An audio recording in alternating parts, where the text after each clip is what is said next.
Hey guys, I'm Megan, and today I have a really special treat for you. And when I say special treat, I really mean special treat, because I'm going to be teaching you how to make layered Rice Krispie treats with Peeps, and there's a ton of good benefits about this dessert. Number one, it's Rice Krispie treats. I mean, you can't go wrong with that, so it tastes really good. And number two, it looks just as good as it tastes. And the best part is that Peeps now has a ton of really unique flavors, so if you're daring enough, you can even try flavored Peeps in your Rice Krispie treats. And I even did, for the pink, I did bubblegum flavored Peeps, and it actually turned out really good. So if you would like to try that, you will have a really unique dessert for this Easter, and it will be really fun too. So yeah, let's just go ahead and get straight into the video. So the first thing you'll need, of course, are Peeps, and the colors I'm using are green, purple, yellow, and like I mentioned earlier, I'm also using bubblegum flavored Peeps.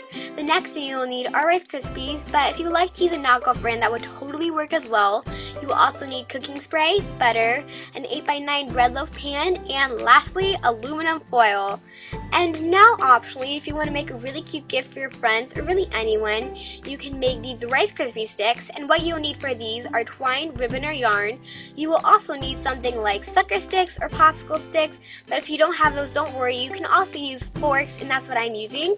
The next thing is actually optional, but I found these really cute Easter bunny tags from online, so if you're interested in using these, I will link down below where you can get the free printable. And lastly, I actually forgot to videotape this, but you will need plastic wrap.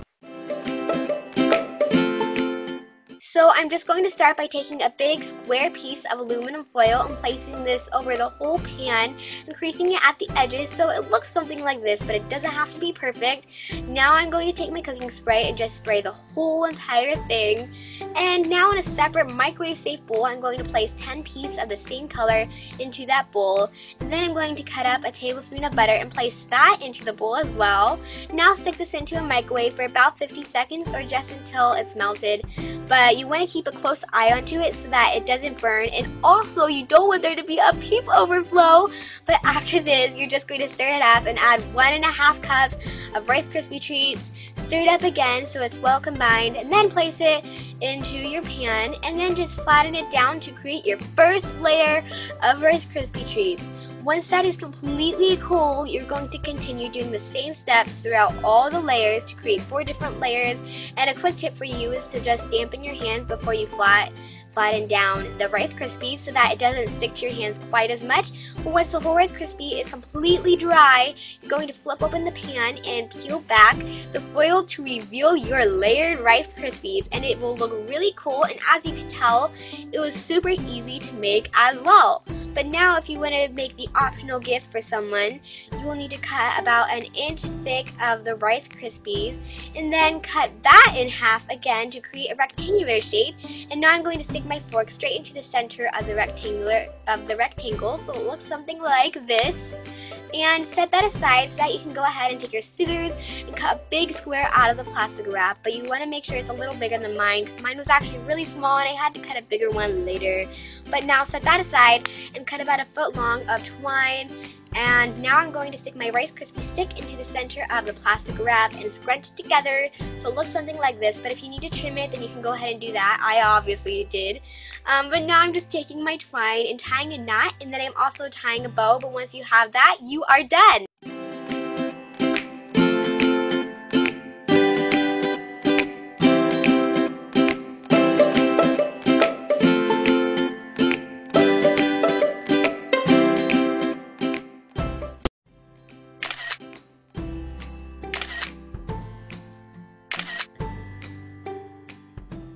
So I hope you enjoyed this video, and if you did, please be sure to let me know by pressing the thumbs up button. And if you missed last week's Easter video, I taught you how to make dyed Easter eggs with Kool-Aid, and it's actually a really cool technique. So if you would like to learn how to make those, I'll be sure to link that down below.